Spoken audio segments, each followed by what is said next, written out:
Welcome, Andrew, to Metalladium Pages. It's a great pleasure to talk with you again about My Dying Bride, this new album, A Mortal Binding, more things relating to the metal world in general. So we will start by asking, how are you and how has the band in these last 4 years? Because we spoke, as I mentioned, 4 years ago about the Ghost of Orion at that time, at a pandemic album. Now we have a second album out of the pandemic. Yeah, it's well, it's been interesting to say the least, and there's been some changes, as you can imagine. Things, the world seems to be still quietly destroying itself for some reasons. From a band point of view, we've actually had a pretty good time. I'm not pretending we had a good time through COVID because we didn't. Nobody did.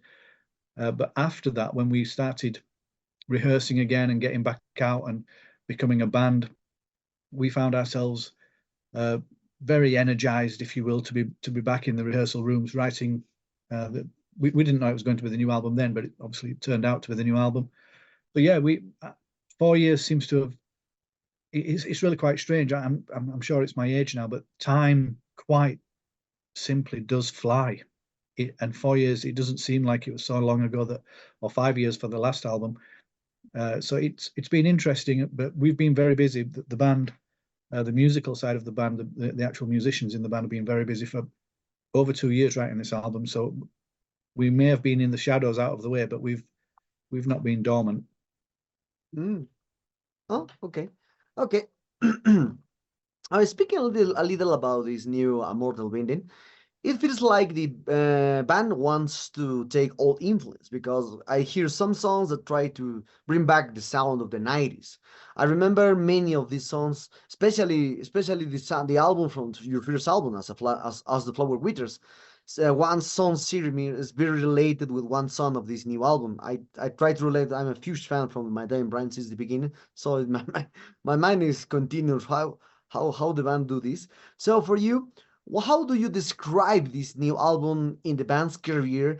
If you would use the only word to describe this album, and why? Only one word, did you say? Yes. One word. Yeah. Impossible. That's a you can't describe this album in one word. And adventurous.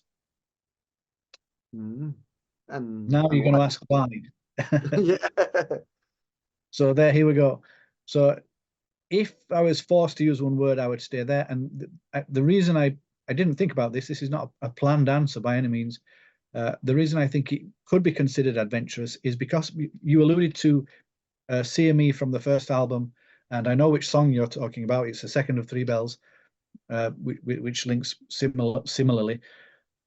The adventurous aspect would be trying to write a new album while staying very much My Dying Bride, knowing that some of the songs sound exactly like My Dying Bride. Then you think, well, we have to be brave because we are My Dying Bride, so we're allowed to sound like them.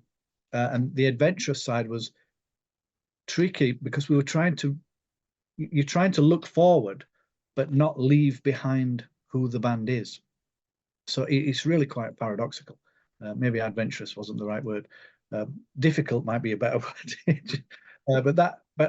It's a really quite fine balance of creating new songs that are honest and that we mean them and are genuine, but are also relatively new sounding, and we're not too much becoming stale or treading over similar ground again.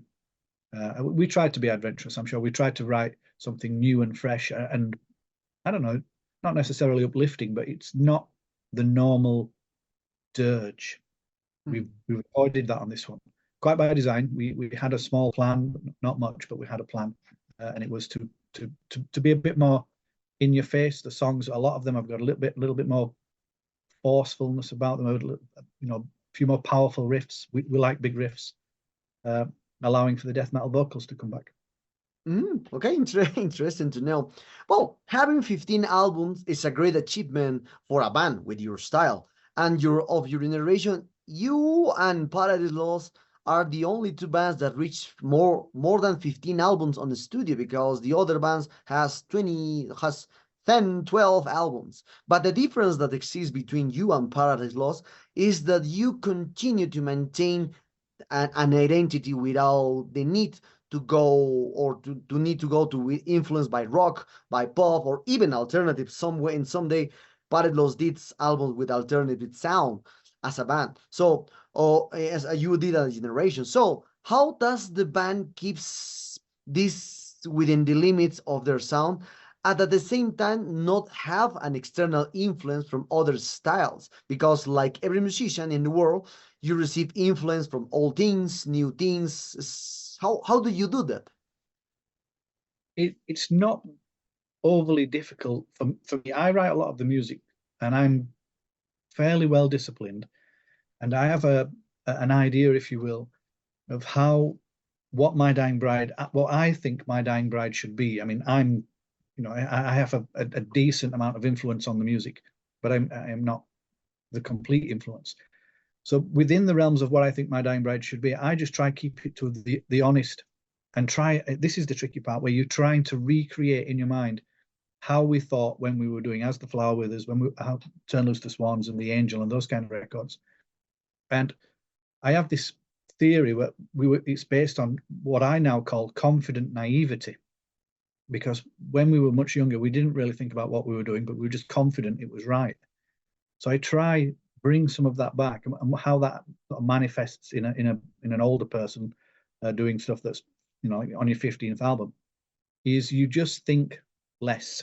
You don't overcomplicate things.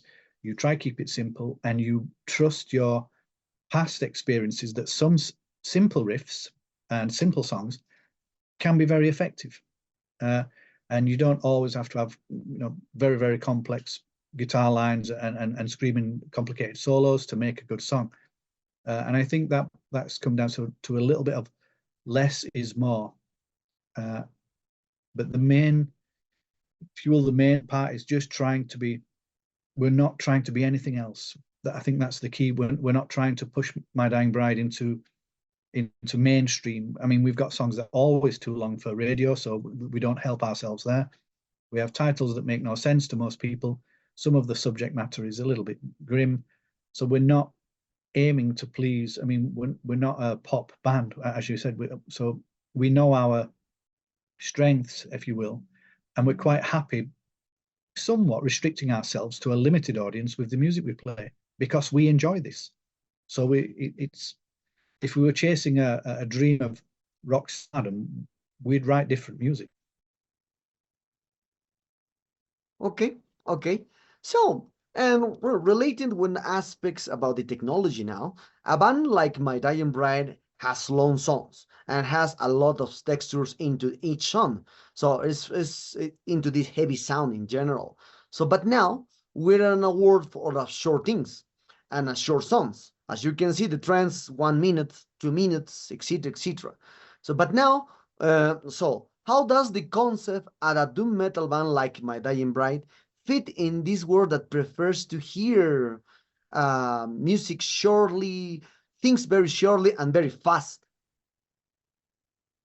I reckon we don't, but that's fine by me. I reckon I understand what you're saying there. There is an attention span deficit where people want everything on shuffle. They want it to be over before it started so they can move on to the next one. We don't fit that world. But oddly enough, there are many, many people just like us who also don't like that world. And I think we appeal to them. And I mean, I understand. I mean, don't get me wrong. I know exactly where My Dying Bride should be musically. And I think we are as big a band as we should be. We shouldn't be any bigger considering the music we play. It's just, common sense. But we're not about to. There's no way we can just suddenly start writing 2 and 3 minute songs.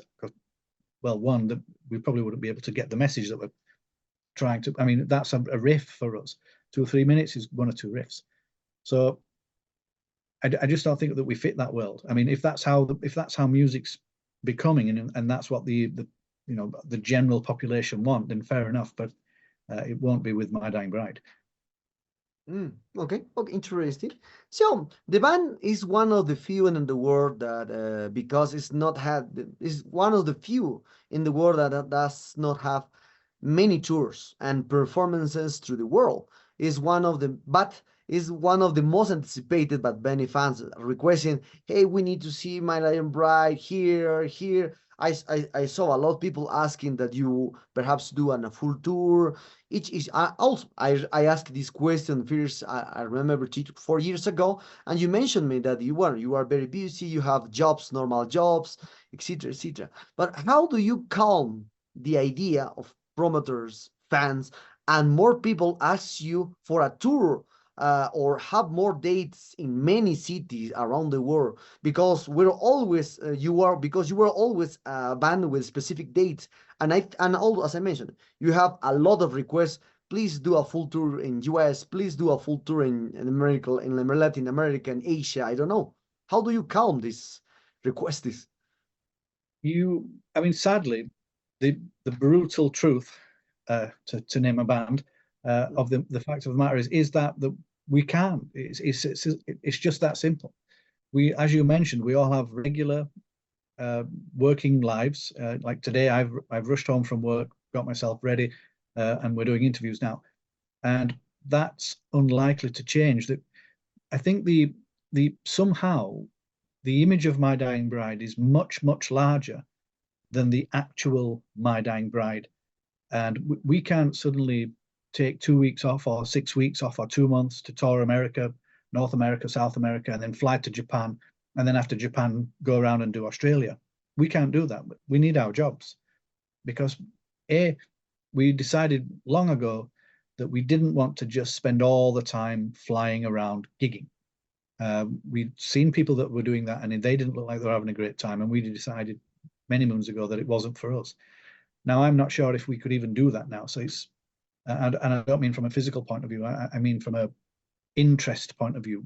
I know there seems to be many people saying, "Oh, we should get My Dying Bride," but it's just simply those types of things are not doable for us. Even 10 days in Europe is difficult for us to do because some of us do jobs that are very important, not just to ourselves, but they're not, well, not to denigrate certain jobs, that some jobs are more important than others, but they're high ranking jobs in some respects where they can't just disappear for 6 weeks and be drunk in Europe. I'm sure they'd like to, but so for us, it's the realities of being in a rock band aren't quite the same as what maybe Iron Maidens are or Metallicas are. It doesn't work like that down here. When you're My Dying Bride's level, it's just it's a different world. Okay. Well, that's a good and interesting point to see, because for us, like a fan, you are one of the most important bands into doom metal since the 90s. So with Anathema, Paradise Lost, you are one of the biggest ones.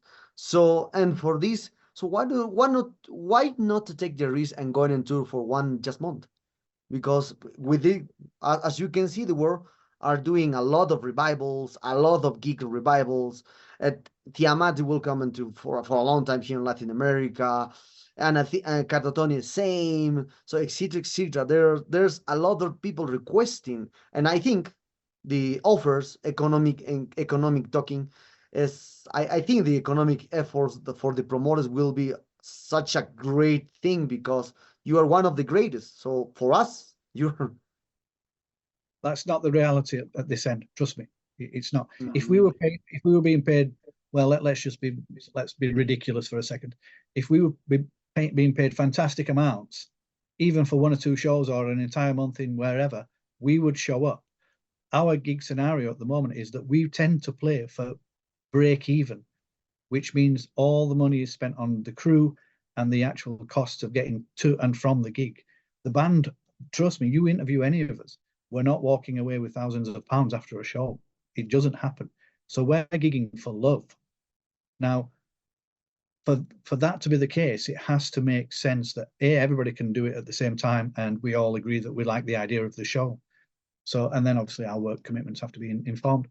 So our version of, we're not quite as mercenary, unfortunately, because we can't be, as other bands. If you were to throw £1 million at someone and say, we need you to play this tour, and they go, well, that my cut of that is £200,000, that might change you can probably appreciate that would probably change the attitude of the band. We don't get that. It's not like that, honestly. I mean, I'm not going to say I wish it was. It's just, for whatever reason, as large as you think this band is, it isn't. We might be massive in the doom scene or important, let's say, but the realities of the fact of the matter is we play gigs at break even. That's it. And we have been doing for years. And it took some fucking doing to get there. Okay, thanks for this solid, Yeah, solid answer. I mean, that's probably the doomiest thing we're going to say tonight. Okay, so returning to this new album, Mortal Binding. So I detail that the notes for me, the notes in this new album, as I mentioned, one thing is that you bring back old sounds in some ways. But one aspect that I denote very common in this new album is that you have you put the violin with major presence. You know, in the Ghost of Orion, you didn't that. In the previous one, you didn't that. But this album has more presence of the violin, and for me, that's why I said, hey, this album remembers me in the era of the 90s. So, and with this aspect, so why did you decide to bring back this violin as a major template in your music? I don't think that was a conscious decision to bring it back at the level that you've described. But what I will say is when we were rehearsing this, we rehearsed for over a year, maybe, I don't know, 18 months, a long time. And I mean a long time. And part of the game, if you will, that we say to Sean on the violin is play on everything. Play violin on everything. Play keyboards if you don't fancy playing violin, but play on everything. Play on every riff. And then what we do is, through, as you can imagine, when you're doing this for over a year, you tend to find parts that are excellent, and then you sort of change the ones or remove the ones that are not so good.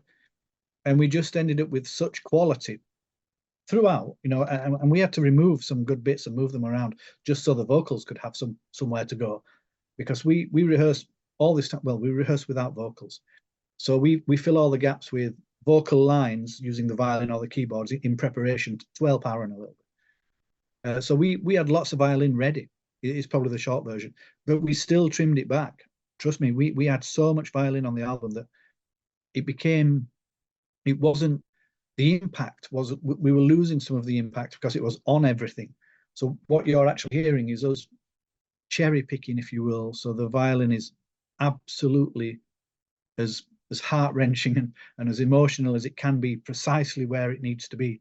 Now, that's a difficult game. I'm not going to pretend that we've got that completely right, but it was at least a plan. But you're probably hearing the fact that Sean basically did such a good job that it was difficult for us to remove it all and keep, and we've just got so much quality that we just had more to choose from. Okay. Interesting point. So, with this theme of memories and revival that exists and around the world in the metal, as you can see, a lot of bands are re-record old albums. Parados did with the Icons. The Sepultura brothers did with the first one from Sepultura, and the list go on. So, if you have the offer to re-record an album of the first era of My Dying Bride, which album will be with this technology for you? Because it's very easy to say, hey, we will record hey, PCB will record ask you to re-record As of the Flower Withers. It's very easy. But for you, which album for you has the honor for you to re-record again everything with this new technology, with this new, with the new you? If we were doing that, and this would open up a doorway, if you will, that we'd potentially do that for all of them. So I would probably start with the first album and then move on to Turn Loose the Swans and The Angel. But if you said you can only do one, I would probably do Turn Loose the Swans. And that would, and this would be like more of an experiment rather than a musical aspiration, because I would be interested to see the fallout, let's call it, of people when they disagree and dislike the new one compared to the old one, because I'm fairly sure that's what would take place. And I reckon if we did one, we'd be in for some big trouble if we did that. I just can't see people putting up with that. Yeah, yeah, I think so. I think so. I think so. Well, returning again to this new album. So, what kind of promotion do you have, well, for this Immortal Binding? Perhaps what specific dates do you have? Perhaps in US, one specific date. I saw that you canceled the Maryland Dead Fest, but perhaps in the future you have more dates in US. Well, like one, two, Latin America one, because I saw that you just play here one or two twice, no more Yeah, in Latin it's around America, and 11 perhaps. years ago that now. Yes, I live in Chile. I saw the date. So perhaps what kind of plans do you have? Perhaps you will release more videos. Who knows? Who knows? Or perhaps you will release an a DVD or Blu-ray for the 30 years, because I asked you this question 4 years ago. I'll tell you what I know. For the immediate immediacy, tomorrow we release a lyrical video to the song called Her Dominion, which is the opening track of the album. Very powerful. And the video is very dark. It's quite harrowing in places, but it seems to fit the song. So we're quite impressed with that. And then shortly after that, and there's no time scale of this, I don't have any times but I would imagine this year, we are at the moment working on an EP, and we have one song kind of finished, one song very close to finished, and one song not finished at all. So we intend to finalize that. We're working on the artwork at the moment and titles and those kind of things. So it's still very, very, very new. As for shows, yes, we're trying to iron out our gig sort of ethos and platform, and we've had to cancel a few, but we will probably work on. I mean, what might change when I was complaining a second ago that we don't get paid enough to gig. This album might change that. So you might see us suddenly turning up in all over, in different parts of the world, and go, well, look, they're there now. So why can't? So who knows? You can never really tell what the future holds. But if say My Dying Bride continues as it always has, which is it's been like this for many years, we tend to just try and do shows that, well, make sense, and then make sense time wise, because that's the key. Like I say, I keep saying, I am sorry to sort of say this, we're not a full-time band, and it makes it difficult organizing 6 people plus crew who don't do it full time.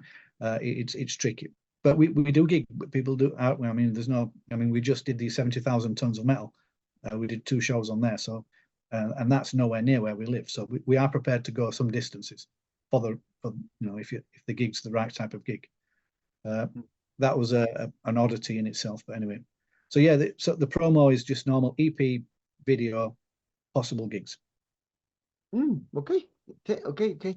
So as I mentioned, and the first question, talking about other kind of topics. We spoke about usually the band, this aspect, the history, the sound of this new album, and the upcoming gigs and the coming plans. But now we will speak about other kind of things that are related with the music industry, especially in the metal. As you can see, the metal in the 80s and 90s, I remember very well, because remember the metal at that time has this aspect of rebellion, this aspect to fight against something. In any kind, black metal, death metal, heavy metal, thrash metal, I don't know. A lot of styles appears during the 60s and 90s. But now, thanks to the social trends, the the metal the metal doesn't have this aspect to fight or to do a rebellion, because the metal will more accepted in the world. And now nobody piece off if you talk about Satanism, nobody piece off if you talk about the corpse pain, like etc, and the list going on. So for you, uh, how do you see now the actual metal is seen in the world? What now is well more accepted with all the styles, with all details. As you can see, there's a movie on Netflix talking about how to be a metalhead since the beginning to now. A lot of movies around the world. So how do you see now the metal? I don't know, in some way lose the essence to do a rebellion. I think you're onto something there, and it's not a good sign. As someone as old as we are, who can look back and see what we perceived as yeah. I mean, we were sort of soft rebellions, if you will, but still there was a rebellious aspect to it.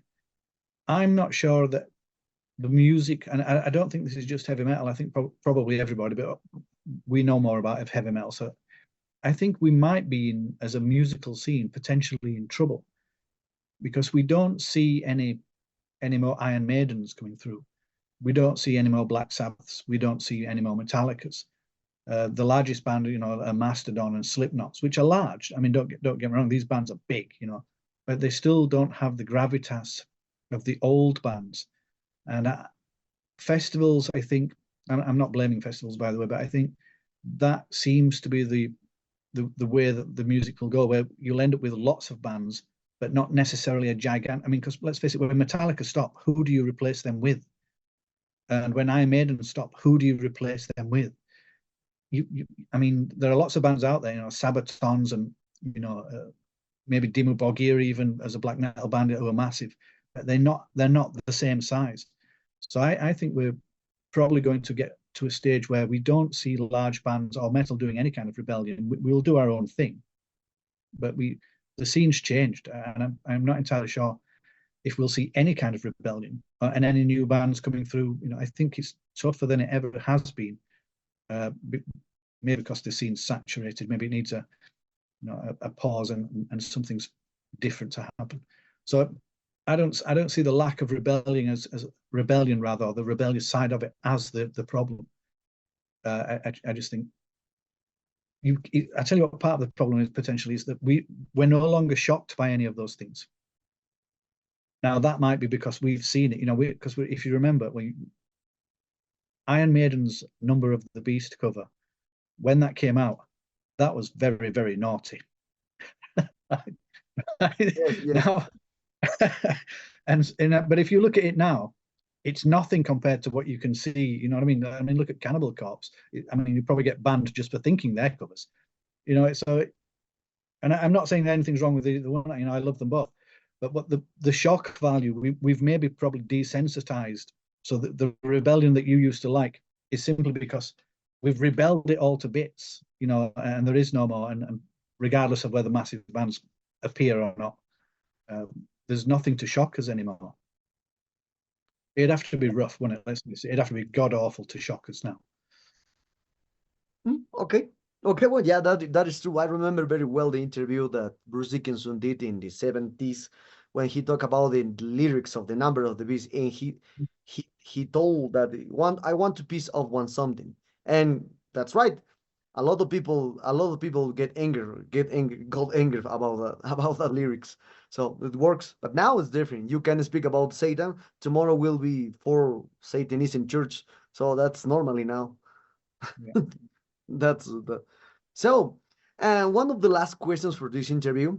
Now that we talk about the big names in metal, when you talk about thrash metal, obviously Metallica is the first name, the big name, etc. When you talk about death metal, Cannibal Corpse, death appears on the mind because they change the world, etc., etc. When you talk about the black metal, you mentioned Dimmu Borgir, Emperor, Mayhem, etc., etc. And also when you talk about the heavy metal, Judas Priest, Iron Maiden appears on the world. And but a curious thing happened when you talk about the doom metal. There's no a big name, so a mainstream level. Talking about the Metallica or this kind of or Iron Maiden. That's mainstream level.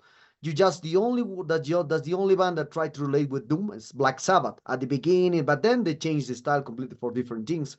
So, and the name appears for you. I remember that you are a fan from Candlemans. You mentioned me that 4 years ago, but that's not a mainstream band. It's like this like a part from the huge for a 1,000 or 300 or 30,000 people, not mainstream band. So for you, why did doom metal never arise with a mainstream band like Metallica, like Iron Maiden, like etc. etc.? It's not pop. Because if you listen to a lot of what you would consider popular metal, it's popular for a reason, and it's because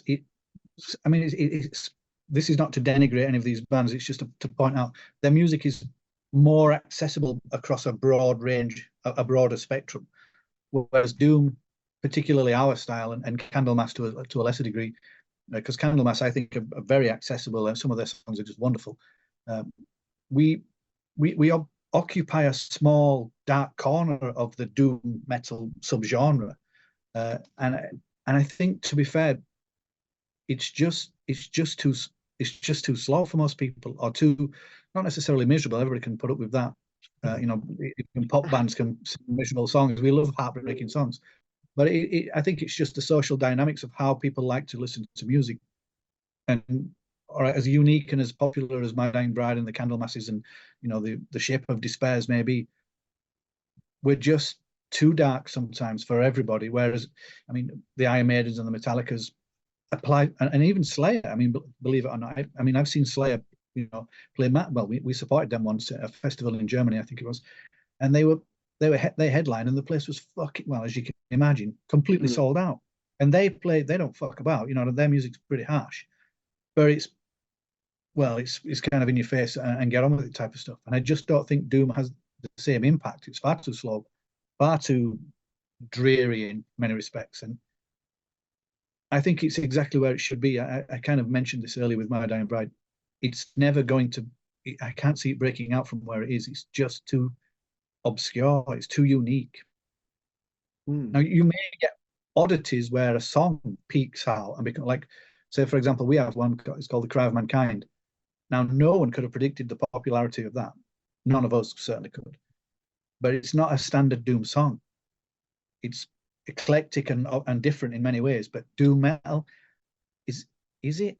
I mean, just so you can, doom bands probably could sort of poke into this realm for a little part or a little bit, but I just, you've got to be more mainstream. And as sad as that is, you need to be more like Mastodon. You need to be more like Judas Priest, not Metallica's, Iron Maidens, Megadeth's even, who are pretty, you know what I mean? They've got some teeth. They're not pretending that it's pop. But doom metal's just, I just can't see gaining those heights. Well, yeah. Okay. So one of the last questions for this interview, Andrew. So My Dying Bride has 15 albums and a successful career. Every knows in the planet that plays Dooms knows My Dying Bride. That's impossible to know. If you don't know My Dying Bride, if you play Doom, so you are living under the rock. Really, that's me. Really. So for so for that, so how do you describe the successful in a band? So how do you see? Is to sell in CDs? Is to well known around the world? Is to see the listeners on the Spotify or the cell phone? So how do you describe the successful as a band, as a musician? And now, as you can see, also relating to this, how will you how is your recommendation for the future musicians in your style and other music? Because now, as you can see, as you mentioned also, it's very hard for the new bands. There's no will be more another My Dying Bride, another Candlemas, another Iron Man, no more, because there's a lot of bands, a lot of releases each week. Yeah, right. Going back to the first point, the measured success type of thing. I think it was a combination of two or three things that you said, where the recognition is, I won't deny this, is very nice. To be recognized by fans as being a worthwhile band that is worth following and buying their products and wearing their T-shirts and all that. We take great pride in that, and it's just, that was part of why we did it. We wanted to be part of that community, and then alongside that, knowing and hearing, because we do get these tales sometimes that other bands have been influenced by us. That really does, that makes you smile, let's say, for want of a better word. And you would consider that a success story in itself. Doing 15 albums, we must be doing something right to a degree, because like you said, not many bands get this far. And to be fair, I never even thought about that. So the success, all right, it may not be absolute financial success, like I'm going to work tomorrow like everybody else, which is fine. I don't mind that. But there is an element of success that My Dying Bride has that we simply couldn't buy. It had to be worked for. So when you put effort into something and dedication and the level of tenacity that I have, it's nice to see some form of recognition. I think it's recognition probably that we have made a difference, and we have if you will, like you were saying, if you don't know My Dying Bride and you're in doom metal, you know, you live under a rock, you know. That's quite nice knowing that people think that you should know My Dying Bride. They're a staple of the doom metal scene, and if you don't know My Dying Bride, you're in big trouble. That's pretty cool for me. I never thought about that. So for us, it probably is the recognition and some of the comradeship, if you will, with other bands of our similar size when we see them at festivals and all that, and the recognition that we are a genuine and honest and sincere band. You know, this is what we're doing, this is what we meant to do, and this is how we mean to do it. And people can like it or dislike it, which is fine, but they appreciate the art form. They might not like precisely what we're doing, but a lot of people can still see, yeah, they're good at what they do. I just don't like it, you know, that kind of vibe. So I think the success for me is just the broader aspects of all the little recognitions, including being on Spotify, which I don't like, but we're on there anyway. So it's one of those things but I don't walk around thinking, oh, look at me, I'm in My Dying Bride. In fact, I very rarely think about My Dying Bride while I'm at work, because I'm busy working. And when I come home, you certainly don't feel like a rock star when you're driving to rehearsal in the rain. So it's a strange, it's obviously, it's sort of paradoxical. It's weird, because the My Dying Bride that you see and the external people, well, you're seeing more of an internal one with this conversation, of course. But most people will just see the album covers, the videos, maybe some pictures, and they see a different My Dying Bride. And there's a significantly more misery in the real one than there is on the albums. So some of the recognition that we get is actually quite rewarding. I'll put it that way. But it's not the success that when we were children and we thought, oh, we'll be in a rock band and we'll be rich and famous, is what the words we'd use. It's not quite like that. And going back then to the second part, which was the new bands, this is tricky because they're growing up in a world that's not alien to us. We know about it, but it's difficult when we were growing up on how you would do a band. Whereas now you could probably put a band together and not do a live gig, just put it straight on YouTube and see what happens there. But I think the only thing I would say is to just do it for fun. You have to do it because you love doing it. Because if you're doing it for anything else, you're probably going to be disappointed. Okay, yeah, thanks for this advice. Well, Andrew, the sad times arrive at this interview. It's always for me, it's a pleasure to talk with you because I'm a huge fan from My Dying Bride since the 90s. I got all on CDs, all your discography in CDs. So the 15 albums, I got it. So, congratulations on this new record. It's a great one, as usually. And perhaps do you want to add something to your Latin American fans that expect some one day to see My Dying Bride again? And obviously, Metalino followers. Yeah, what I would say, just a heartfelt thank you to you for the job you do. It's very important, and not many people appreciate or recognize that. They kind of take it for granted. So thanks to you. And I would also say thank yous to our very, very loyal and rabid fans. And we are cognizant that we don't play enough. It tortures us. Trust me, it tortures us. And we are desperately trying to remedy that without being sacked from our jobs. So please bear with us and all of that kind of thing. But we appreciate that we're a very small, dark community in this, and it's tricky. But we are trying our best to get down there and do some gigs.